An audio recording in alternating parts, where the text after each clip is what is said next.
आज का विषय है फीमर नेलिंग। फीमर हमारा थाई बोन है, वहाँ एक बोन होता है जो कि हिप जॉइंट से घुटना के बीच में आता है। इसका फ्रैक्चर सिंपल कारण से भी हो सकता है, कोई सीढ़ी पर एक दो स्टेप से गिर गए हैं, या फिर major road accident, industrial injury दोनों हो सकता है। और अगर फ्रैक्चर होने के बाद ब्लीडिंग हुई है बाहर तो ओपन फ्रैक्चर बोलते हैं, जिससे इन्फेक्शन का रिस्क बहुत ज़्यादा हो जाता है। वैसी स्थिति में नियरेस्ट हॉस्पिटल में जितना जल्दी पहुंच जाए उतना अच्छा है इन्फेक्शन का रिस्क घटाने के लिए। जैसा आप देख सकते हैं ये फीमर बोन है, ऊपर में हिप जॉइंट है, नीचे में घुटना का जॉइंट है। ये कम्युनिटेड फ्रैक्चर था ये, जिसमें रॉड, इंट्रामेडुलरी रॉड मतलब बोन के अंदर रॉड डाला गया है, जिसका नीचे फिक्सेशन इंटरलॉकिंग स्क्रूज और ऊपर में हिप जॉइंट में स्क्रूज है। बीच में काफ़ी छोटा फ्रैक्चर था जिसके लिए सर्कुलर वायर लगा गया है। आप इस एक्सरे में देख सकते हैं कि ऑलरेडी हीलिंग फ्रैक्चर चल चुका है, इसे कैलस बोलते हैं, इसलिए ये बोन अच्छा हील शुरू हो गया है इसमें। ये मेरे ख्याल से 2 से 3 महीना ऑपरेशन के बाद ऐसा पिक्चर दिखाई पड़ता है। और साइड व्यू में भी आप देख सकते हैं बोन हीलिंग इम्प्लांट अच्छा लग गया है और अभी इस मरीज को हम लोग वजन दिलाना शुरू कर सकते हैं।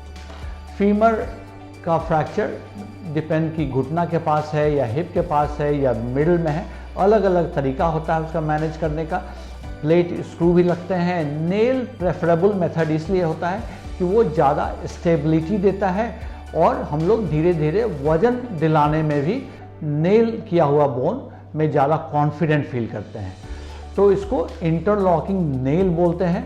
इसका मतलब यह है कि जब किसी भी सिलेंडर में नेल डाल दिया जाता है तो एक्सियल कंप्रेशन और बेंडिंग कंप्रेशन का फोर्स निगेट हो जाता है। इंटरलॉकिंग बोलते हैं, उसमें स्क्रू डाला ताकि रोटेशन फोर्स को कंट्रोल किया जा सके, ताकि बोन को जिस स्थिति में है उसी में हीलिंग हो सके। हीलिंग नेचुरल प्रोसेस है और डे 1 से शुरू हो जाता है। हालांकि एक्सरे में दिखाई पड़ता है जब रेडियो पे कैल्शियम वहाँ जमा होने लगता है, जो एवरेज केस में 6 से 8 हफ्ता में दिखाई पड़ता है। तो अगर जब बोन हीलिंग शुरू हो जाती है तो जनरली हम लोग कॉन्फिडेंट फील करते हैं कि अब वजन इस पर धीरे धीरे दिलाना शुरू करें। हल्का वजन देने से बोन हीलिंग भी अच्छा होता है। फुल हीलिंग में काफ़ी समय लग सकता है, जो कि 6 महीना, साल भर या कभी ज़्यादा भी लगता है। अर्ली हीलिंग 2 से 3 महीना में दिखाई पड़ने लगता है तो वजन दिलाना शुरू करते हैं। इसलिए अलग अलग फ्रैक्चर अलग अलग है। मैं ये कहना चाहता हूँ, अगर कोई टोबैको का सेवन किसी फॉर्म में लेते हैं तो उसे कंप्लीट बंद कर देना बहुत ज़रूरी है। उसको सिर्फ घटाना काफ़ी नहीं है, कंप्लीट बंद, कम से कम तब तक बोन हील नहीं कर जाए, क्योंकि उससे बोन हीलिंग में अफेक्टेड हो जाता है और वो लीड कर सकता है नॉन यूनियन में, जो कि फर्दर सर्जरी का जरूरत पड़ सकता है।